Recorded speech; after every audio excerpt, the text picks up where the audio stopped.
Welcome to my channel. दोस्तों मैं हूं आपका दोस्त सन्यासी। आज हम इस वीडियो में टोटल 7 इम्पोर्टेंट टॉपिक के बारे में डिस्कस करने वाले हैं, इसलिए इस वीडियो को स्किप करके बिना अंत तक देखना। हमारा सबसे पहला टॉपिक रहे क्लेम करने के पहले क्या क्या डिटेल्स आपके अकाउंट के साथ रजिस्टर होना चाहिए। सेकंड, कौन सा फॉर्म कब फिलअप करना है। थर्ड, कब कितना पैसा विड्रॉ कर सकते हैं। फोर्थ, ऑनलाइन क्लेम फॉर्म कैसे किया जाता है। फिफ्थ, कितना टाइम लगता है पीएफ क्लेम सेटलमेंट और एनईएफटी होकर आपका अकाउंट में पैसा आने के लिए। सिक्स, किस किस कारण क्लेम रिजेक्ट हो सकता है। और लास्ट में हम लोग देखेंगे अगर क्लेम कोई भी रीज़न के लिए रिजेक्ट हो जाता है तो दोबारा हम लोग कैसे क्लेम करें। चलिए दोस्तों शुरू करते हैं आज का वीडियो। सबसे पहले दोस्तों हम आते हैं ईपीएफओ की वेबसाइट पर। इस वेबसाइट का लिंक आपको डिस्क्रिप्शन बॉक्स में मिल जाएगा।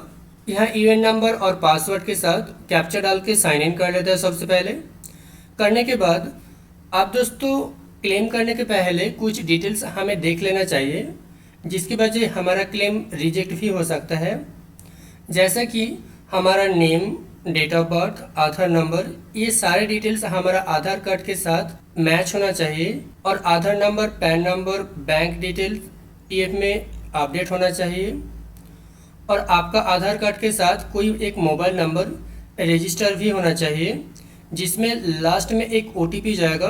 वो ओटीपी डालने के बाद ही आपका क्लेम सबमिट हो पाएगा। और इसमें जो बैंक डिटेल्स अपडेट है उस बैंक का कोई चेकबुक या पासबुक आपके पास होना चाहिए, जिसका फ़ोटो का साइज 100 से 500 KB का अंदर होना चाहिए और उसमें बैंक का सारे डिटेल्स क्लियरली विजिबल होना चाहिए, जैसे कि बैंक का नेम, बैंक का location, bank account number, IFSC code, आपका नाम, ये सारे डिटेल्स। अब दोस्तों ये वाला पेज में आने के बाद यहाँ पे देखिए आपको ऑनलाइन क्लेम्स का ऑप्शन आ रहे हैं। अब दोस्तों अगर आप मोबाइल से करें तो सबसे पहले आपका डेस्कटॉप मोड को ऑन कर लीजिए ना, नहीं तो आपको ये सारे डिटेल्स क्लियरली आप देख नहीं पाएंगे। तो सबसे पहले यहाँ पे ऑनलाइन सर्विस के अंदर आप दोस्तों आपको यहाँ पे 4 फॉर्म देखने के लिए मिल रहे हैं। जैसे कि सबसे पहले जो फॉर्म है वो 31, ये सिर्फ आपका कंट्रीब्यूशन विड्रॉ करने के लिए, जो एवरी मंथ आपका सैलरी से डिडक्ट होकर पीएफ अकाउंट में डिपॉजिट होता है और ये पैसा आप कोई भी टाइम विड्रॉ कर सकते हैं। आप दोस्तों आते हैं फॉर्म 19 के बारे में। फॉर्म 19 सिर्फ फाइनल सेटलमेंट के लिए, जो कि आपका जिस दिन लास्ट पीएफ कंट्रीब्यूशन आया था उसके 45 डेज के बाद आपको मार्क एग्जिट करना पड़ता है। मार्क एग्जिट करने के लिए आपको यहाँ पे मैनेज के अंदर देखिए यहाँ पे मार्क एग्जिट का ऑप्शन आ रहा है। हम लोग कोई और एक वीडियो में दिखा देंगे कि मार्क एग्जिट कैसे करना पड़ता है। ये मार्क एग्जिट करने के बाद ही आप फाइनल सेटलमेंट कर सकते हैं। अब दोस्तों होता है यहाँ पे लास्ट में 2 फॉर्म आ रहे हैं, 10C और 10D। बेसिकली ये दोनों फॉर्म क्लेम आपका पीएफ में जो पेंशन होता है वो पेंशन का पार्ट को उठाने के लिए, जिसका सर्विस टाइम 6 महीने से लेके 9.5 साल के अंदर होना चाहिए।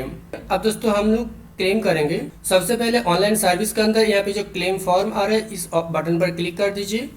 अब दोस्तों आपको यहाँ पे अपना बैंक अकाउंट नंबर लिखना है, कंप्लीट बैंक अकाउंट नंबर, जो बैंक अकाउंट आपका इस पीएफ में ऑलरेडी रजिस्टर्ड है।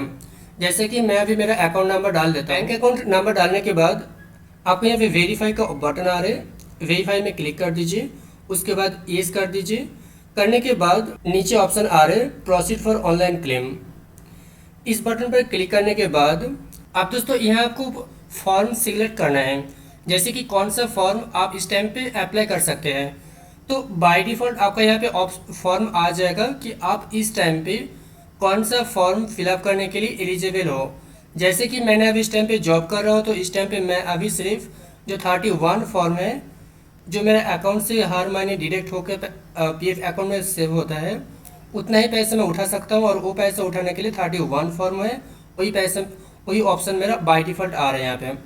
तो आपके पास भी ऑप्शन आ जाएगा, अगर आप 31 फॉर्म हो या पेंशन का जो 10C या 10D होता है या 19 फॉर्म होता है, जो भी आप फॉर्म के लिए एलिजिबल हो वो सारे फॉर्म आपका यहाँ पे बाय डिफ़ॉल्ट आ जाएगा। तो अगर आपको एक से ज़्यादा फॉर्म फिलअप करना है तो इसके पहले जितना तक वीडियो आपने देखा है वो सारे ऑप्शन सेम रहेगा। बस आपको यहाँ पे आपको फॉर्म को सिलेक्ट करके आपको एक जितना फॉर्म रहेगा उतना बार आपको अप्लाई करना पड़ेगा। इसके बाद जो प्रोसेस है ये प्रोसेस सेम रहेगा। तो जैसे कि यहाँ पे मैंने फॉर्म सेलेक्ट कर लिया है। अब आते हैं यहाँ पे सर्विस कि कौन सा कंपनी का पैसा आप उठाना चाहते हैं। तो अगर आपने एक से ज़्यादा अगर कंपनी में जॉब किया है तो सारे कंपनी का नेम और कंपनी का एस्टेब्लिशमेंट आईडी यहाँ पे आपको लिस्ट होकर आ जाएगा। तो जो लेटेस्ट कंपनी है वो मेरा लास्ट में है और वही कंपनी का मैं अभी पैसा उठाना चाहता हूँ। तो कंपनी का नाम मैंने सिलेक्ट कर लिया है। अब अगर आपको अभी जो कंपनी में काम करी इसके पहले कंपनी में अगर आपको पैसा उठाना है तो आप यहाँ पे वो कंपनी का नाम सिलेक्ट कर लीजिए ना। उसके बाद आते हैं पर्पस, किस पर्पस आप ये पैसा उठाना चाहते हैं। तो इसके अंदर आपको रेड मार्क के अंदर आपको कुछ ऑप्शन मिल रहे हैं जो आप ऑप्शन चूज़ नहीं कर सकते हैं। इसके लिए भी आपको एलिजिबल होना चाहिए। तो जैसे कि यहाँ पे सबसे ऊपर में जो ऑप्शन है ये ऑप्शन आप चूज़ मत कीजिए। उसके बाद सेकंड से लेके आपका रेड मार्क के ऊपर तक जितना ऑप्शन है ये ऑप्शन आप कोई भी चूज़ कर सकते हैं। बल्कि यहाँ पे हर एक ऑप्शन का कुछ अलग मतलब होता है जो हम लोग आपको और एक वीडियो में सारी के बारे में डिटेल्स में डिस्कस करेंगे। तो इसके लिए अभी जो इलनेस ऑप्शन है ये इलनेस को चूज़ करता हूँ और उसके बाद आपको यहाँ पे अमाउंट डालना पड़ता है। आप दोस्तों यहाँ मुझे प्रॉपर एड्रेस डालना है जो मेरा आधार कार्ड के साथ ऑलरेडी रजिस्टर्ड है। तो पहले यहाँ पे विलेज, पोस्ट, डिस्ट्रिक्ट, स्टेट, अपना सिटी और अपना एरिया पिन कोड। अब दोस्तों जैसे कि मैंने यहाँ पे मेरा प्रॉपर एड्रेस में डाल दिया है। डालने के बाद देखिए आपको यहाँ पे एक ऑप्शन आ रहा है चूज़ फाइल करके। जैसे कि वीडियो की पहले मैं बता दिया था, क्लेम करने के लिए आपको अपना बैंक का कोई चेकबुक या पासबुक का फ़ोटो आपके पास होना चाहिए। वो फ़ोटो आप अपना ढूंढ लीजिए कहाँ पे है। जैसे कि अगर आप मोबाइल या लैपटॉप जहाँ से भी करें वो फाइल आप यहाँ पे सबमिट करना पड़ेगा। अपलोड करने के बाद आप चाहे तो एक बार व्यू बटन पर क्लिक करके देख सकते हैं। आप दोस्तों चेकबुक अपलोड करने के बाद देखिए यहाँ पे एक छोटा सा बॉक्स आ रहा है, इस बॉक्स पर क्लिक कर दीजिए ना। करने के बाद यहाँ पे गेट आधार OTP बटन आ रहे हैं। जैसे इस बटन पर आप क्लिक कर देंगे आपका आधार नंबर के साथ जो मोबाइल नंबर रजिस्टर्ड है उस मोबाइल नंबर पर एक 6 डिजिट का OTP जाएगा जिसका 10 मिनट्स तक वैलिडिटी होता है। तो वो OTP आप यहाँ पे डाल दीजिए ना। मेरे पास अभी OTP आ चुका है तो मैं यहाँ पे मेरा OTP डाल देता हूँ। OTP डालने के बाद यहाँ पे validate OTP and submit claim form इस बटन पर क्लिक कर दीजिए ना। अब जैसे ही क्लिक करेंगे आपको क्लेम फॉर्म सबमिटेड हो जाएगा। क्लेम फॉर्म सबमिट होने के बाद क्लेम सबमिट हुआ है कि नहीं उसका सब कुछ चेक करने के लिए ट्रैक क्लेम स्टेटस पर क्लिक कीजिए। जैसे कि मैंने क्लेम नहीं किया है तो इसलिए यहाँ पे ऑप्शन नहीं आ रहा है। तो क्लेम सबमिट होने के बाद यहाँ पे आपको रिमार्क्स में आ जाएगा सबसे ऊपर में claim form submitted at portal. यहाँ पे आपका आज का उस दिन का डेट रहेगा और यहाँ पे फॉर्म नंबर 31 लिखा रहेगा और यहाँ पे आपका ट्रैकिंग ID रहेगा। अब दोस्तों क्लेम तो आपने कर दिया है। अब क्लेम सेटलमेंट होने के लिए बेसिकली 7 वर्किंग डेज टाइम लगता है और क्लेम सेटलमेंट होने के बाद 3 वर्किंग डेज के अंदर NEFT होकर पैसा आपका अकाउंट में आ जाता है। अब दोस्तों ये जो टाइम है ये टाइम डिपेंड करता है उस ऑफिस के ऊपर जिस ऑफिस में आपका क्लेम ट्रांसफ़र होता है। अब दोस्तों किसी कारण अगर क्लेम रिजेक्ट हो जाता है तो करेंट स्टेटस के अंदर वो रिमार्क्स मेंशन कर देता है कि किस कारण आपका क्लेम रिजेक्ट किया जा रहा है। तो जैसे कि मैंने देखिए यहाँ पे क्लेम किया था नॉट एलिजिबल इनसफिशिएंट बैलेंस। इसका मतलब है कि मेरा अकाउंट में जितना पैसा था उससे भी ज़्यादा पैसे के लिए मैंने यहाँ पे क्लेम किया था। तो जिसके लिए यहाँ पे इनसफिशिएंट बैलेंस रिमार्क्स मेंशन किया है और मेरा क्लेम को रिजेक्ट कर दिया है। अब दोस्तों यहाँ पे देखिए नील बैलेंस मतलब मेरा अकाउंट में बैलेंस था नहीं फिर भी मैंने क्लेम किया था। और भी मैं नीचे दिखा देता हूँ। यहाँ पे देखिए मेंबर नेम प्रिंटेड चेकबुक और passbook not attached with claim form, ये भी आपका यहाँ पे मेंशन हो जाता है। Your member share not enough amount for this purpose loan. मैंने आपको दिखाया था ना वहाँ पे एक पर्पस होता है किस पर्पस आप पैसा उठा रहे हैं। तो वहाँ पे जो पर्पस आप सिलेक्ट करते हैं उसका कुछ अलग मीनिंग होता है।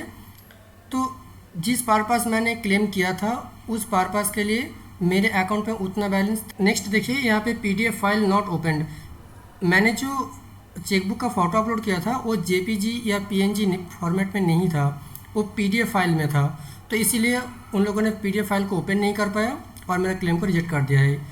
यहाँ पे देखिए मेंशन हुआ है member name defined in chequebook. मेरा चेकबुक में कुछ अलग नाम था और मेरा पीएफ में कुछ अलग नाम था, इसीलिए मेरा क्लेम को वहाँ से रिजेक्ट कर दिया था। तो जैसे भी दोस्तों अगर आपका क्लेम रिजेक्ट होता है तो उसका रिमार्क्स को आप ठीक से देख लीजिए ना, जो भी वहाँ पे आपका गलती होगा उसको आप सुधार के दोबारा आप क्लेम कर सकते हैं। क्लेम करने के लिए इसका कोई टाइम लिमिट नहीं है और कितना बार भी आप कर सकते हैं।